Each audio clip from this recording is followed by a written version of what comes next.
Once upon a time, in a green, sunny meadow, there lived a little black sheep named Shone. Shone was different from the other sheep. While all the other sheep were white, fluffy, and loved to nap, Shone was always full of energy and curiosity. One day, the sheep were all lying under a big tree, enjoying their afternoon nap. Shone, however, was wide awake. She looked at the fluffy clouds above and had an idea.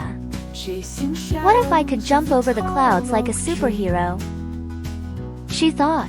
Shone decided to give it a try. She ran up the hill as fast as she could, her tiny hooves thumping on the ground. Ready, set, jump! She yelled.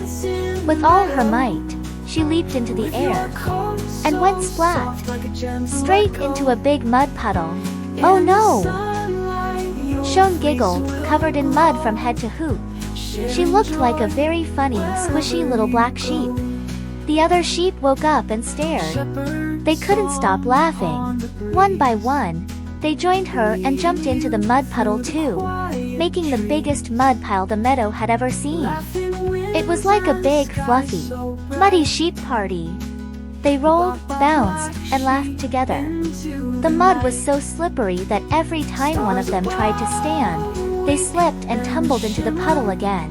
As the sun began to set, Shone looked at her muddy friends and smiled. I may not have jumped over the clouds, but I made a lot of fun instead, she said, and from that day on, Shone was known as the funniest and most adventurous little black sheep in the meadow. Every time someone asked her if she could jump over the clouds, she would wink and say, "Well, I jumped into a muddy puddle, and that's pretty close, don't you think?" And they all laughed and agreed.